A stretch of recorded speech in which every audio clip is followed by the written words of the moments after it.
uJesu Kristu uyinkosi. Bakunisibande ngiyabingelela ekhaya leZwi, ngiyabingelela kubazalwane bonke entabeni yendlu kaJehova kuyabonelelwa. Ngithi angilethe ubufakazi lana, ngizwe ubufakazi lana obuhambelana nalobu engibe nabo. Ubhuti lona uthi uphuphe abona umzalwane esontweni ahlafuna ichaphisi and nakakhuzwa walimala wakhala lowo mzalwane loyo ngoba angafuni kuyikhipha leyo chaphisi leyo. So nami ngibe nesibonakaliso, ngizibona kwangathi kunomunye umama esikhonza naye uza kimi uzongitshela ukuthi Zodwa, why udle ichaphisi? Because ichaphisi uma udla ichaphisi kusho ukuthi uthanda amadoda and futhi unomoya wobufebe. So manje why uyidla? Ene la embonweni vele nami into nje ngimangazayo ukuthi vele lephupho liyafana nami. La embonweni ngizibona ngiyathukuthela kakhulu, futhi lo mama ngaze ngasuka nakuye ngakwata, ene ngalo mzuzu vele ichaphisa ngidle. But ngithena sengivukile ngathandaza, ngathatha isinqumo sokuthi noma kunini ichaphisi asophinde ngidle empilweni yami. So sengiyambona lo mama, sengiyamtshela lokho ukuthi hayibo, uyazi ngiphuphe iphupho kanje, ngiphuphe ngidla ichaphisi. So lo mama wathi yo Zodwa ngimi loyo lodla ichaphisi, and every time nangiceda ukudla ngidla ichaphisi. So ngathi mina yo angazi mama kokuthi kusho ukuthini, but nje mina angidli. Kodwa ke nawu umbono engiwubonile. So ngiyakhuthaza nje vele sekubufakazi nje ukuthi hayibo, kusho ukuthi ichaphisi ngempela ayilunganga abazalwane. Umuntu akazigade azibheke ukuthi ngempela angayidli ngoba inomoya othize. Ngempela besingazi ukuthi hawu kanti ichaphisi injani. uJesu Kristu inkosi, amen. Ungixolele baba, ngiyaxolisa kakhulu ukudlula ku-3 minutes. Ngiyaxolisa nje, kodwa bekusenhlizweni yami kakhulu ukuthi ngidlulise ukubonga baba ngemkhuleko osendela yona, ngoba nami ngike ngagulelwa umntwana wami una-5 years, kodwa wangisiza kakhulu umkhuleko wabaseRoma. Ngaphinde ngagulelwa umyeni wami baba khona maduze nje, naye ngaphinde ngamlalelisa wona umkhuleko, naye ngambona futhi eselulama. Namhlanje uvukile uye emsebenzini. Ngithi angibonge nje kuNkulunkulu, kuningi kakhulu baba, ngiyafisa ukusho konke ngoba kuningi, futhi uNkulunkulu ngiyenza isithembiso kuyena ukuthi uma ebaphilisa abantwana ngizofakaza ngakwenzile. Ngiyabonga nje kakhulu, ngiyabonga nokuthi emsebenzini benginanenkinga emsebenzini edepartmentini bengisebenza kuyo, kepha sizingene ekhaya leZwi izinto zashintsha, bangimuva nokungimuva, sengiya kwenye indawo, ngiyosebenza kwenye indawo. Ngiyambonga uNkulunkulu, ngiyabonga nokuthi ngikwazi ukungena emkhosini baba, into ebengakaze ngenze, ngihluleka, bengithi mangizama ngihluleka iminyaka emide, ngithi ngiyakholwa kanti cha, iqiniso angilazi. Ngiyambonga uNkulunkulu ngokungena ekhaya leZwi, ngafunda baba nokuthi iy'nkophe, i-makeup, amabhlukwe uNkulunkulu akakufuni, ngahlukana nako konke. uNkulunkulu engisiza, ngiyabonga nje kakhulu baba. I-makeup baba bengiyithanda kakhulu, ngifake ngisho oruja ababovu, but ngiyambonga uNkulunkulu ongishise konke lokho. Namanje nje nginokuthula enhlizweni yami, kuningi nje okuhle okwenzekayo. uJesu impela uyinkosi. Ngiyambonga uNkulunkulu, ngiyamthanda ngenhliziyo yami yonke, ngiyabonga. Amen baba. uJesu Kristu uyinkosi. Ngiyabingelela baba egameni lomfowethu uJesu Kristu. Baba, ngibonga ukungenelela kababa uNkulunkulu namandla akhe ukuyibonakalisa ukuthi uNkulunkulu ophilayo. Lapho kade indodakazi kasisi womyeni wami ena-26 kuye kwaqhuma idolo lakudlukela eceleni imile. Thina sesibona ekuseni makuvukwa ingakhoni ukuhamba. Masibuza ukuthi kwenze njani, athi kuye kwaqhuma idolo emile, kwathi akalalanga ebusuku ubuhlungu. Akukho nalapha ashayiseke khona, kodwa lona livuvukele, liyabonakalisa ukuthi linenkinga. Kwabe sekuthiwa akahanjiswe eklinikhi. Ngacela ukuthi before asiwe eklinikhi ngicela ukukhuleka naye, wavuma. Sibe sesikhuleka baba silandela emkhulekweni owasithomelela wona baba ngomhla ka-18 Meyi ngesikhathi unomkhuhlane. Sasho futhi emva kababa esesho uRomans 10 verse 9. Saqeda, ngabe sengilithinta idolo lakhe ngalikhulekela, ngathi mangiqeda wathi, ma, ubuhlungu sebehlile. Ngiye ngambonga uNkulunkulu, waseyahanjiswa eklinikhi. Usheshe wabuya baba eklinikhi, wathi bamcheckile, bathi hhayi aligudlukanga, sekusele nje ukuvuvukala. Bamnikeza amaphilisi okuthi uma ezwa ubuhlungu wabuya ekhaya. Wabuya eseyihambela kodwa baba wathi ubuhlungu buphelile nje ngesikhathi sikhuleka. Ngiyambonga uNkulunkulu ngamaHubo 115 verse 1 ukuthi uNkulunkulu yena yedwa akekho njengaye, uJesu Kristu inkosi. uJesu Kristu inkosi. Siyabingelela ekuseni baba nomama, abazalwane ekhaya leZwi, abazalwane entabeni yendlu kaJehova kuyabonelelwa. Nkosi yami, siphakamisa lidumo komdala kwey'nsuku, siphakamisa udumo. Ngisamamela nje baba uNsibande, mamela nje ubufakazi babazalwane ngala. Ngibona uNkulunkulu wenza umsebenzi omkhulu kakhulu. uNkulunkulu ugqoba ubaba uNsibande, umenza udokotela wezwi. Ubaba uNsibande ukhuluma izwi abantu baphile. Akaphathanga iphilisi, akaphathanga inalithi yasesibhedlele. Ubaba uNsibande ukhuluma izwi, uNkulunkulu aphilisa abantu. Nkosi yami, yazi uSathane uyahlupheka la ekhaya leZwi. And uSathane usezawuhlupheka ngoba uSathane abeqabanga ukuthi iplan lakhe lokuthi izono azivunywa, noma iplan lakhe lokuthi izono ziyavunywa, angeke silibone, angeke lize litholakale. Abantu bazoze bafe bangazivumanga izono. Kanti ukhona uNkulunkulu, ukhona umdala wey'nsuku. Siyabonga kakhulu baba uNsibande. Sibonga kakhulu nje, siphakamisa udumo. Asibongi wena kodwa sibonga uNkulunkulu osebenza phakathi kwakho. Sibonga uNkulunkulu omembethe. Nkosi yami, njengoba usho nje mgqotsho kaNkulunkulu ukuthi wena uyimbongolo egitshelwe. Uyimbongolo egitshelwe ngempela, ngoba ziyabonakala izenzo, uyabonakala umsebenzi. Siyabonga kakhulu, abantu bayaphila ekhaya leZwi, abantu bayaphila ekhaya leZwi. Nkosi yami, siyabonga kakhulu baba uJesu Kristu uyinkosi. Ngiphakamisa lolo dumo nje komdala wensuku ukuthi Nkosi, saze sakuthola ekugqineni, sesihambe isikhathi eside namabandla sithi siyayenza intando yakho, kanti silahlekile. Siyabonga kakhulu ngoba lithi livi lakho funa nombuso kaNkulunkulu kuqala nokulunga kwawo. Konke nikudingako kuzowenezelwa kuwo. Sisafunani-ke ngoba udokotela wezwi likaThixo uNkulunkulu somvezile. Siyabonga kakhulu baba uNsibande. uJesu Kristu inkosi. Amen. uJesu Kristu inkosi. Ngiyabingelela ubaba nomama egameni likaJesu ekhaya leZwi nasentabeni yendlu kaJehova kuyabonelelwa. Ngifisa ukudlulisa ukubonga. Izolo bengiphethwe yisisu singihambisa, sesingasavumi-ke nokuthi kube khona nje engikwenzayo. Ngase ngithatha umkhuleko owathunyelelwa ubaba ngoMeyi, ngoba besiluma lesi sisu, ngisaguqile ubaba esakhuleka. Ngizwile isisu sithula, asabe sisaluma, ngezwa ukuthi khona okwenzakalayo. Uthe eseqhubeka nje sesingisho emva kwakhe abaseRoma, bese kuthulekile nje esiswini, sesingasangiphuthumisa nasethoyilethi. Mayeqeda ngazizwa nje ukuthi ngi-right, angabe ngisagijima ethoyilethi. Ngiyambonga kakhulu uNkulunkulu. Impela lo mkhuleko kuyiqiniso nje ubaba bechaza enquthu ukuthi impela uyohlezi usebenza, unamandla. Ngiyambonga kakhulu uNkulunkulu. Ngiyamphakamisa namhlanje nje ngipholile esiswini, ngi-right. Ngiyabonga egameni likaJesu. uJesu Kristu inkosi. uJesu Kristu uyinkosi baba nomama. Ngiyabingelela kakhulu egameni lomfelo wethu uJesu Kristu. Ngiyambonga uNkulunkulu ongenzela umusa. Nami ngavuka ngibingelela bonke abazalwane bekhaya leZwi kanye nabazalwane entabeni yendlu kaJehova kuyabonelelwa.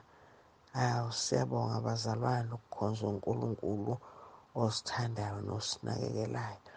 Cha baba, ngithi nami angilethe ubufakazi uNkulunkulu angenzele khona empilweni yami. Bengumuntu okhonze kakhulu amasophi. Yeyi, ngingaphili ngaphandle kwawo. Mase kufanele ngithandaze, ngiyovele nkozele. Kodwa sonke lesikhathi kade ngibheka amasophi ngingozeli. Ngikwazi njengoba ngizazi ukuthi bekwenzakalani last week nanini. Kodwa izwi lenkosi ngilikhohlwa ukuthi kambe bekufundwa kuyiphi incwadi. So ngiyambonga uNkulunkulu, ngiye ngazincenga kakhulu ukuthi ngiwayeke. Uma ngithi ngiyawabheka ngiyawantshontsha ngiyophupha kabi. Kodwa uma ngingawabhekanga, hhayi ngilala kamnandi. So ngithanda ukumphakamisa uNkulunkulu ukuthi ngikhalela lama 30 minutes each of soapy ebewu-4 wonke bengiwathanda ukuthi bengehluleka ukukhuleka leyo 30 minutes kodwa ngiyindingele kumasophi. Ngiyambonga uNkulunkulu, ngiyalibonga ekhaya leZwi, ngiyambonga uNkulunkulu ngawe baba. Angazi namhlanje ukuthi ngabe nginjani. So ngiyamphakamisa kakhulu uNkulunkulu ukuthi uNkulunkulu impela uma uthi hhayi lento ngiyayiyeka manje, uyakusiza ngempela. UNkulunkulu ongumnini mandla onke, owenza konke izinto zenzeke. uJesu Kristu inkosi. Amen. Jesu Kristu inkosi. Baba ngiyaxolisa, bengike ngasenda ama-message awu-2. Ngangisendela ukuthi sasithi siyathipha ukuthi sicela ukungena emkhosini. Singena sobabili nobaba. Kwasho ukuthi inkinga bekuwu-WhatsApp bungasebenzi kanti. Ngize ngabona ilokhu ingangeni i-message kanti u-WhatsApp unenkinga, sengize ngawulungisa-ke. Ngiyaxolisa, besicela ukubika ukuthi singenile nathi emkhosini. Nomamkala wayethena uhluleka ukuthi kwenziwa kanjani, wathi ucela ngimbikele kubaba naye ukuthi ucela ukungena emkhosini. uJesu Kristu inkosi. Ngiyabonga. uJesu Kristu inkosi. Ngiyabingelela bamsibande, ngibingelela abazalwane bakwekhaya leZwi, umama Msibande, egameni likaJesu. Nkosi yami, ekuseni baba ngizombonga kakhulu uNkulunkulu ngakho konke angenzele khona. Ngizobonga uthando esilitholayo ekhaya leZwi, imfundiso. Awu Nkosi yami, ngiyambonga kakhulu uNkulunkulu. Ngibheka njena ukuthi kusukela ngangena ekhaya leZwi, ngimbona uNkulunkulu engibambe ngesandla ehamba nami. Ngimbona uNkulunkulu kukhona izinto azivulile, iminyango ebekade ivalekile ivulekile. Ngingenile la kuleli khaya leZwi. Nkosi, kugcwele kakhulu injabulo nokumbonga, nokuthi nje ngiyambona uNkulunkulu engithwele engibambe ngesandla sakhe sisemkhosini. Into ebekade ingihlula ibingihlula lenkonzo ngendlela emangalisayo, kodwa ngiyambona enami. Ngiyambona uNkulunkulu evula ngisho amehlo kamoya. Bekade ngumuntu ukuthi mangabe kukhona into ezokwenzeka uNkulunkulu ashesha ngibonise yona, ngiyibone into ekhuluma. Kwahamba lezo zinto zanqamuka, ngingasaboni lutho. Ngicabanga ukuthi kwenze ukuthi kumanje ngivumile izono ngazibhala phansi. Sengiyabona manje izinto ziyaqala ziyenzeka. Ngiyabona manje noma ngabe khona okuzokwenzeka uNkulunkulu uyangivezela khona. NgoLwesihlanu baba uNsibande, uma ngabe ngigibele itekisini ngathi mangena ngasho ngiphindelela ngathi uJesu Kristu inkosi, yathi uma ngabe itaxi isuka isingenela ku-freeway kwavele ithayila phantsha.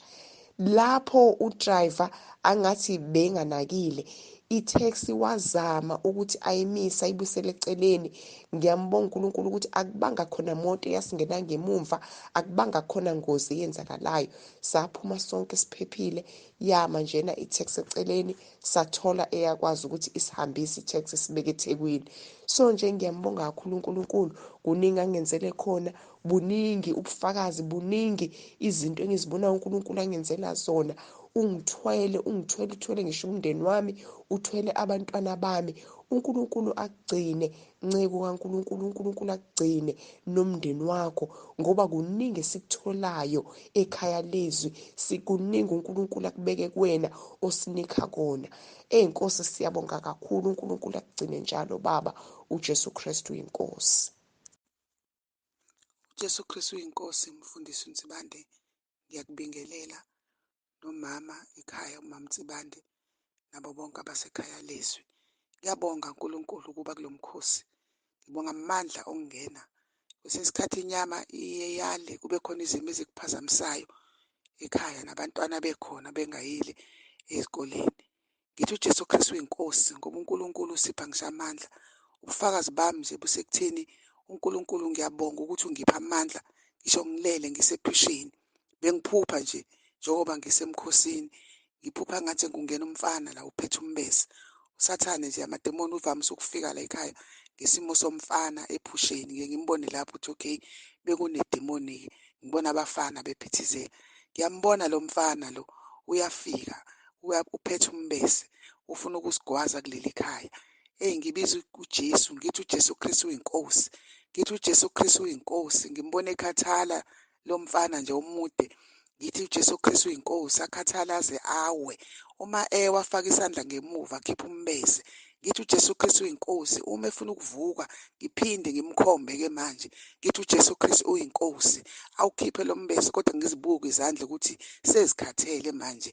Asenawo amandla zokuwubamba lo mbese.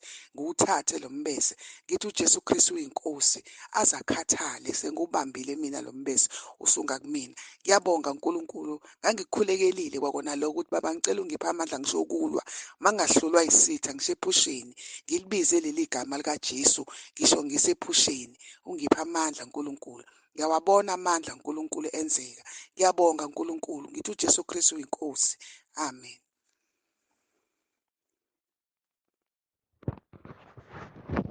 uJesu Kristu uyinkosi. Ngiyabingelela Baba egameni likaJesu. Ngithi angidlulise ukubonga.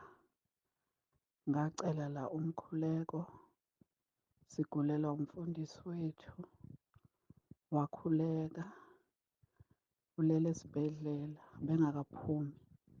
Kodwa nje kunomehluko omkhulu. Ake ngithi nje uphilile ngokukholwa egameni likaJesu, ngoba ukuvuvukala sekuphelile.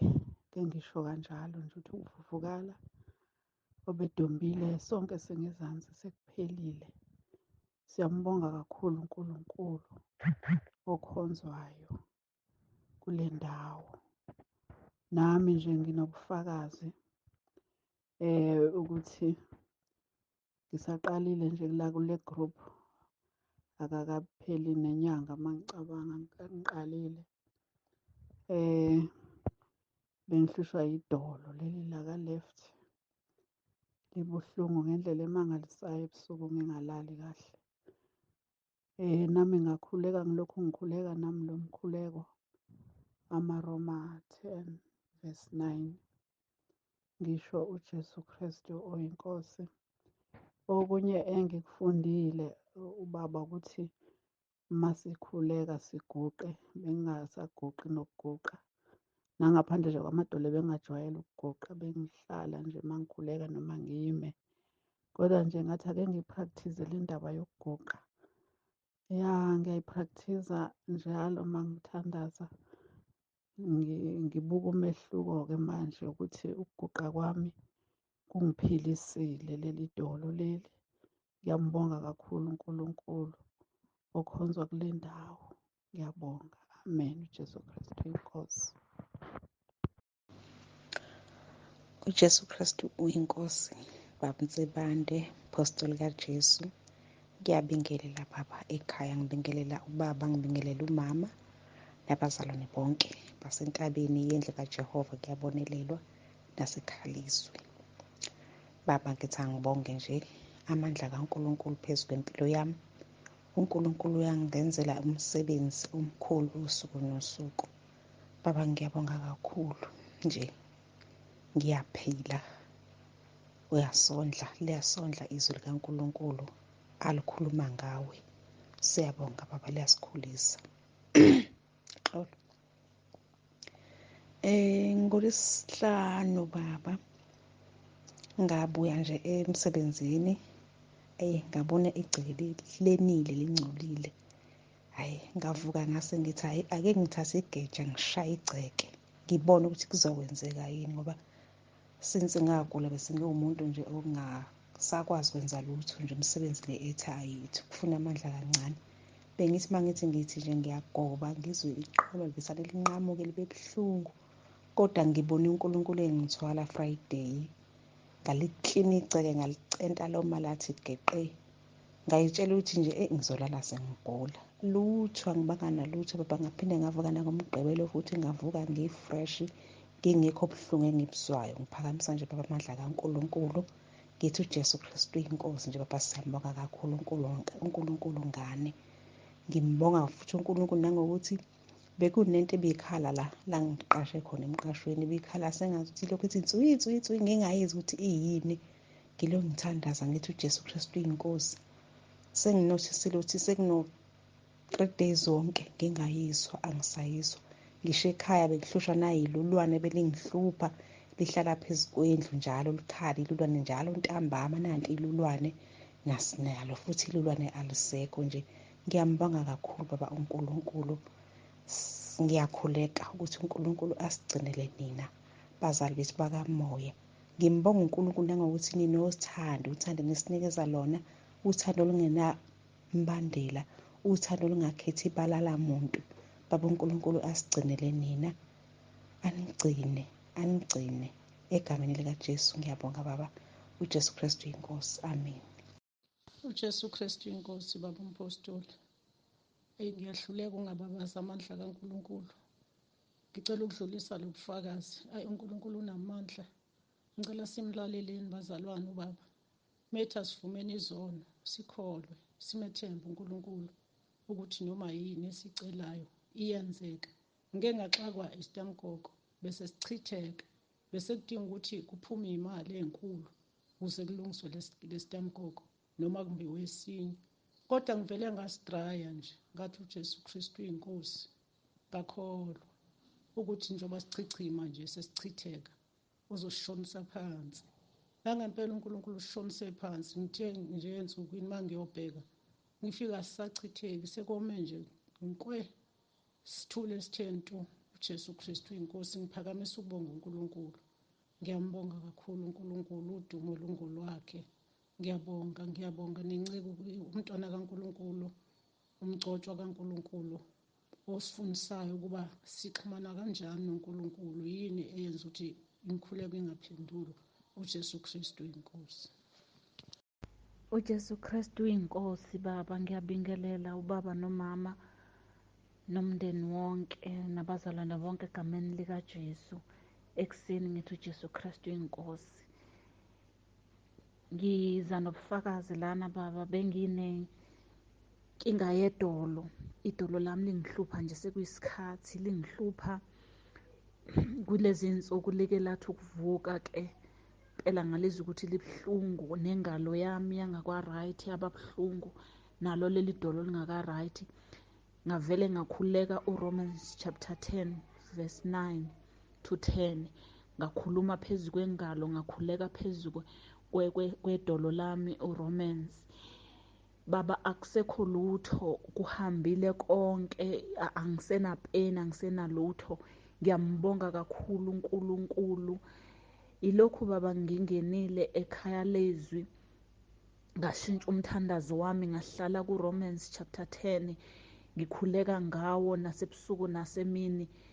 Kuthe nje kulezi nsuku angazi ukuthi kwenzakalani, noma khona la ngihlokoloze khona ngalo mthandazo. La ekhaya-ke sinamakhamera ne-alarm system. Ngalelo langa i-alarm sasingayi-onisanga, kodwa amakhamera e-on. Ngabo-2 ebusuku ngizwa untombazane uyangifonelwa i-tenant la ekhaya, uyasho ukuthi uzwe ngathi efasitereni lakhe kunomuntu ongakhona obamba ifastera. Then singivuke-ke ngisigijimela kumakhamera siyobheka ukuthi khonani, asiboni lutho kumakhamera. Si-onisa ama-alarm, sithi izokhala phela uma kunomuntu ophandle, awakhala ama-alarm. Sawa-onisile kanjalo kwaze kwasekuseni. Sathi lo muntu noma ngabe ucashile kodwa uzovela ngoba ama-alarm azomthola methu uyaphuma. Kwaze kwaba sekuseni aza-ofiswa yithi ama-alarm. Baba masivuka ekuseni sibuza komunye ubaba naye oyi-tenant la ekhaya okwenye i-room, uthi naye uyizwile into ey'nyawo engathi ezomuntu, nomuntu ongathi ungakwelakhe i-room. Nontombazane uthi ubethi ngakwelakhe, nobaba uthi ubethi ungakwelakhe. Bathi uthi-ke ubaba ithule lento ngoba thina sivula umnyango. Asazi baba ukuthi kwenzakalani, kodwa siyabona ukuthi umkhuleko unamandla. Ngithi nje uJesu Kristu inkosi, udumo lonke alibuyele kuye. Amen. uJesu Kristu inkosi baba. uJesu Kristu inkosi. Baba uNsibande nomndeni wonke, ngiyakubingelela baba nangalesikhathi. Ngiyamdumisa nje kakhulu uJesu nangalo mkhosi esingene kuwo. Siyabonga kakhulu baba usifundisa inkonzo enjenganalena, inkonzo esakhayo, inkonzo esikhulisayo kwelikamoya, inkonzo esenza sambe siqonde. Siyabonga kakhulu baba. Enhlizweni yami nje baba kugcwele ukumbonga uNkulunkulu kakhulu, kugcwele ukuyibonga inkosi Jesu. Angazi ngithini baba, kodwa nje ngiyambonga kakhulu uJesu. Iloko nje nginako enhlizweni yami baba uNsibande, ukuthi noma baba abantu bengakufuna noma kangakanani, kodwa nje baba ngiyasazi isandla esinamandla. Ngiyayazi ingane eyaluliweyo okuthe baba mawukhuluma izwi wasithinta baba inhliziyo zethu, wasilanda emgodini la sasibishe khona ezonweni, wasonyula, wasophula, wakhuluma ukuphila phezu kwempilo yethu. Saye kukona, savuleka amehlo.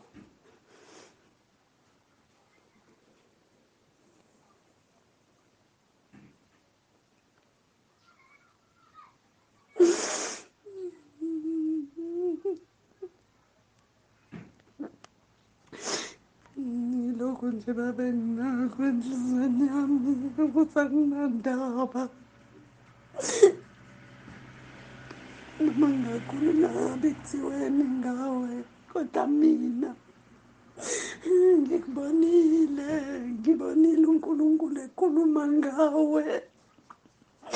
Ngikubonile ukhuluma izwi likaNkulunkulu aliphilayo. Umphefumulo wami wabuya kufeni, namhlanje ngiyaphila. Siyakuthanda baba, siyakuthanda babethu. Inkosi sigcinele wena. uJesu Kristu inkosi. uJesu Kristu inkosi baba. Ngiyabingelela ubaba noma ngibingelela abazalwane bonke ekhaya leZwi nasentabeni yendlu kaJehova. Kuyabonelelwa. Ngithi nje bazalwane ake ngithulele ubufakazi egameni lenkosi yethu uJesu. NgoLwesihlanu ngathi ngiziklinela nje la emsebenzini, ngibona omunye wabafana egijime eza nje, uyeza la e-ofisi la ngiklina khona. mayefika nje afika emiduze kwami ngithi ngimusa besithi nje ma nangu 20 rand phathela abantwana uswidi ngoba namhlanje bayavala izikole. Hawu, ngibonge ngithi ngiyabonga kakhulu mfana wami, inkosi ikubusise. Sekuthi izolo ngomsombuluko ngiyakhupha ngiyaphezulu ezitolo. Ngithi ngihamba ngenye indlela kube khona nje into ethi kumina bosuhamba ngalapho hamba ngala ngoba uNkulunkulu kukhona into azokunika yona. Ayingishintshe-ke ngihambe kule ndlela enye. Mangihamba ngifike ey'tolo, hawu kuqhamuke omunye umfana esasisebenza naye le msebenzini. Hayi sibingelelane ngithi mina kuyena hayi awukhunjulwa bengikukhumbula nje namhlanje. Athi yini bukhumbula bese ngiyamtshela-ke sihleke-ke lezo zinto ey'kade ezenza emsebenzini sihleke lokho-ke. Hhayi ngithi mase sengisuka sengivalelise ngithi hayi okay-ke. Hhayi avele athi nje awawume ngikuphi u-50 rand. Ngiyambonga uNkulunkulu bazalwane ngendlela emangalisayo. Ngakhumbula ukuthi nje angizange ngibuthule ubufakazi ukuthi esontweni lephasika nje lonke ngaphiwa imali ezafike ku-1100 ngiyiphiwa. So nje bazalwane ngiyambonga kakhulu uNkulunkulu, ungenzela izinto ezinkulu nezinhle. Lithi izwi lenkosi usithi sukulangazela kwethu ngokuhle. uJesu Kristu uyinkosi. Amen. uJesu Kristu uyinkosi Baba ekuseni. Ngiyakubingelela egameni likaJesu Kristu waseNazaretha, inkosi yethu ephilayo. Ngibingelele umama wethu, ngibingelele ekhayeni leZwi, ngibingelele entabeni yendlu kaJehova kuyabonelelwa. Awu Baba, eyinkosi sami, nginokubonga uNkulunkulu ngohlobo olimangalisayo. Sikuday 6 umkhosi uJesu sasithwele, uNkulunkulu usasinikeza amandla usuku nosuku. Baba, ngithanda ukubonga uNkulunkulu njengoba singenile emkhosini, ngingahlaseleka umkhuhlane, ngavaleka indlebe. Ubaba wangisendela umkhuleko namandla, naleyo ukhulekile ngesikhathi engaphilanga. Ngayikhuleka thema ngimsendela ubaba ukuthi engingcono. Athi ubaba cha, akathandisisi uma ngithi engingcono, funa ngithi sengiphilisiwe egameni likaJesu, ngoba uNkulunkulu akabenzanga abantu babangcono kepha wabaphilisa. Yanamandla ngohlobo olumangalisa ngale ngiqhubeka ngokukhuleka lo mkhuleko. uJesu wangithwala egameni likaJesu. Uma uphethe umkhuhlane kuvandla-ke la emadolweni uvandla-ke, kodwa nje ngibuka ubuhle baNkulunkulu engithwele. Wangithwala kwaze usuku lanamhlanje. Ngibonga uNkulunkulu uthi ubaba uMkhabela sikanye naye la endlini nje kuvalwe yonke into, kuvalwe amabhodwe. Ngiyambonga uNkulunkulu, and lo mkhosi unamandla, and uyayizwela nakuyo ukuthi uNkulunkulu samthwele. Sigcwele lokho ukubonga, sibuka amandla kaNkulunkulu, sibona uthando lukaNkulunkulu egameni likaJesu Kristu waseNazaretha, inkosi yethu. Ngiyambonga nje enhlizweni yami, ngicela ukumbonga uNkulunkulu nakho konke besikucela. Ngiyakholwa enhlizweni yami ukuthi sekwenzekile. Waze wanamandla nakumkhosi egameni likaJesu. Ngafunda wabekhuleka lapha ukuthi umuntu akazothe, hlala endlini afunde izwi, akhuleka azihlambulule. Baba, siyambonga uNkulunkulu ngohlobo olumangalisayo, umuntu esazazi iqiniso. uNkulunkulu usizile, siyambuleleka usuku nosuku. Besihamba sithi sisindisiwe, cha-ke ngimasiqala ukusindiswa-ke manje, ngimasiqala ukufundiswa izinto zikaNkulunkulu, intando kaNkulunkulu. Ngigcwele nje lokhu kumbonga uNkulunkulu ngingaphezi. uJesu Kristu inkosi. Amen. uJesu Kristu uyinkosi. Ngiyabingelela ubaba nomama egameni likaJesu Kristu waseNazaretha. Bingelela nabazalwane basekhaya leZwi nasentabeni yendlu kaJehova kuyabonelelwa. Ngibonga uNkulunkulu ngakho konke angenzela kona, ngingekubale bazalwane. Ngiyambonga nje kakhulu uNkulunkulu ukuthi angibeke nami ebudaleni bami ngizwe ubumnandi bokukholwa. Ngikade kodwa ngakholwa ngakaze ngizwe ubumnandi obunjena. Ngiyambonga uNkulunkulu ukuthi wangisiza uNkulunkulu bazalwane waze wavulela ngisho abantwana bami imisebenzi, iminyango yemisebenzi kade ivalekile kuthe ngci, kodwa ngiyinikele kuJesu. Ngiyambonga uNkulunkulu ukuthi ukudibana kwami nabazali bethu, Nkosi yami, baba uNtsibande nomama uNtsibande. Siyambonga uNkulunkulu, basifundisa ukuhamba endleleni ukuthi ikholwa lihamba kanjani endleleni. Ngiyambonga uNkulunkulu othi asiy'thokozise ngaye, uzosinika okufiswa inhliziyo yethu. Siyambonga uNkulunkulu bazalwane, namanje ekuseni egameni likaJesu Kristu waseNazaretha ngithi uJesu Kristu uyinkosi, ngoba kuningi engingakubala. Siyambonga noma kukhona ezinye izinto ey'khona engakenzeki kahle, kodwa sizwe intokozo, ngizwe intokozo nasekhaya kumnandi ngoba ngavuma izono zami. Noma ngingakayivumi ubaba, ngikhulume nobaba, kodwa ngizivumile, ngiy'bhale phansi lokhu ngiy'bhala yibuya ngazinye ngazinye. Ngiyambonga uNkulunkulu, nami ngiyakhuthaza kubazali ukuthi asivumeni ukubona kwethu kuNkulunkulu, khona sizoqhabula iy'bopho esibophe ngazo abantwana bethu egameni leNkosi uJesu Kristu. uJesu Kristu inkosi, Baba. Amen. uJesu Kristu uyinkosi. Ngiyacela baba ukubingelela egameni lenkosi yethu uJesu Kristu waseNazaretha. Cela ukudlulisa baba ubufakazi uNkulunkulu angenzela bona manje ekuseni. Umthetho wami baba, bengihlushwa ifoni, kade nje ngagcina ukulalela uWhatsApp. Nginenkinga nje, ngithi ngiyayifaka i-airtime ivele idleke, ngingakwazi ukuthenga amadatha. Manje-ke sengiyayifaka, sengiyazama-ke izolo, kuyalunga-ke. Sengiyalalela ubufakazi, hayibo, ngifike ebufakazini abantu le bebonga uNkulunkulu ngomkhuleko ubaba abakhulekela wona ephathwe umkhuhlane. Bebonga. Nkosi yami, ngithi mina ngeke ngisawuthola, shuthi sengizofuna kwabanye-ke. Hayibo, ngubheke ukude. Ngithi ngiyawudawunloda ungavumi. Ngivele ngithi uJesu Kristu uyinkosi. uJesu Kristu uyinkosi. Ngithi Nkosi yami, ngiyawucela lo mkhuleko. Ngawudawunloda baba, wadawunlodeka. Baba, ngiyambonga kakhulu uNkulunkulu. uJesu unamandla baba, uyasithanda uJesu, ithini sozisukela kuye. Ngiyacela uNkulunkulu baba angiphe ukholo oluphelele, ngihlale ngeqiniso kuye. Ngiyambonga uNkulunkulu baba, uNkulunkulu akubusise nomama nomndeni wonke. Sibonga baba ukwazana nawe baba, sethu udumo lonke ngolwaJesu nasekuseni. Nibe nosuku oluhle. Amen. uJesu Kristu uyinkosi baba. Ngiyabingelela entabeni enhle kaJehova, kuyabonelela nasekhaya leZwi. Cela ukudlulisa ubufakazi inkathi songena emkhosini lo okukhulekela iy'nkonzo zikaJulayi. Ngavele ngahlaselwa umkhuhlane, kwavaleka umphimbo, ngashisa umzimba wami, washisa ngendlela engingakaze ngizwe ushisa ngayo.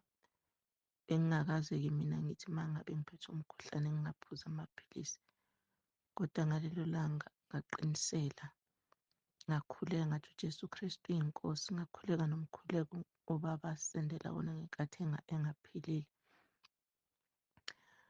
Ngingakwazi ngisho ukuvuka, ngingavumi noma ngikhulume, ngingakwazi ngisho ukunyakaza. Ekuseni ngavuka nje umphimbo ungasekho, nokushisa ngingasakuzwa emzimbeni. Ngiyambonga kakhulu uNkulunkulu, udumo lonke kaNkulunkulu.